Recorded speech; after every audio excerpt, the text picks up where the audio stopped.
Martin Schwab here in Cuernavaca, Morelos, Mexico.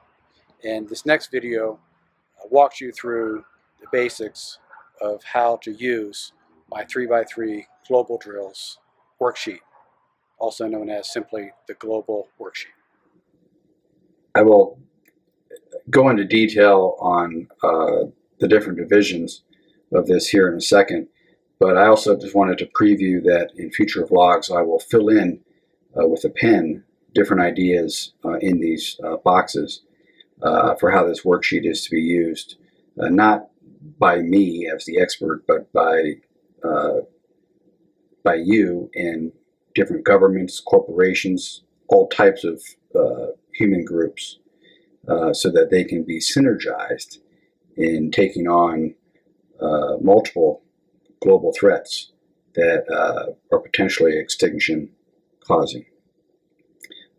More on that here in a second, but just wanted to give an overview of each of the 6 perspectives for how synergizing the entire human populace can be achieved in what I hope can be quick order without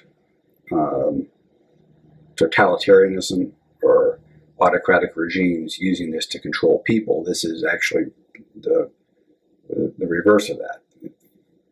For people to be able to control their governments, to be able to solve the problems that need to be solved.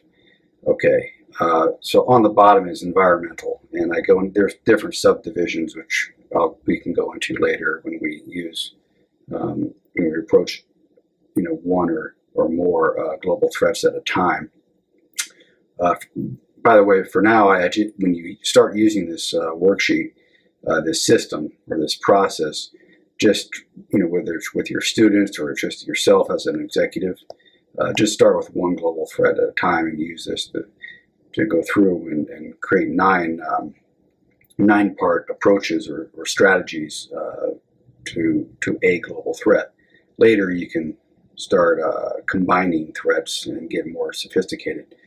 But the key political element in this middle row is the individual and society, and that's worth mentioning right up front, because most of what political science or policy papers do is they feel as though they need to balance the rights of the individual with the rights of society, and this is what law, the area of law, human law, the rule of law does, and certainly public policy.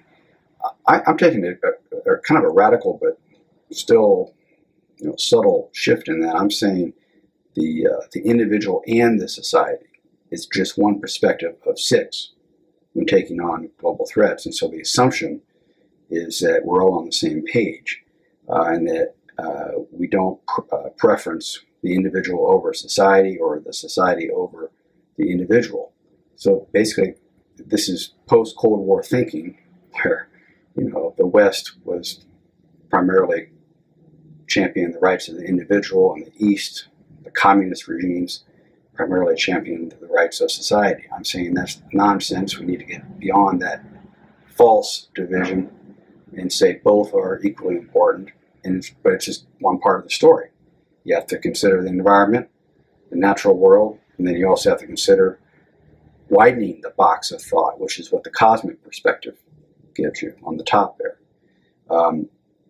And then what I have on the regions, the regional divisions, which can be changed. Again, this worksheet is just a template, but I do suggest just 3 divisions, so that if you have 6 people working together, it's a lot easier. Or if you're just working on this yourself, it's also easier. But they are these geographical divisions are north-south oriented, the Americas, okay, and Africa, Europe, well beyond the colonial period. Okay, now approaching the mid-21st century. And then, of course, Asia Pacific, which is, admittedly, these are wide, broad regions. And where do you draw the lines? And that's what the flip side of the worksheet gives you this perspective.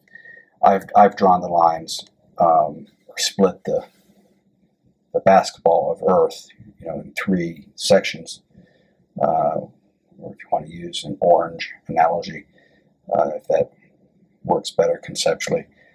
I've included Israel, for example, in with the rest of the Arab Peninsula, which is also part of Asia Pacific. I'll go into detail later on why I did that, what my thinking was. But you can draw the lines any way you want, even east-west oriented, if you'd like. And it might even be useful to experiment with that in a classroom situation, or even a think tank situation. Most think tanks, if you notice, by the way, they have world regions that are usually 5 or 7, sometimes 8. And I think that's just too confusing for a group or you as an individual to approach the global, any problem set of global threats. And here's mine, because it becomes too chaotic, and this simplifies the process without it being autocratic or totalitarian. All this is for the people of the world to make their governments work for them better, as opposed to the other way around.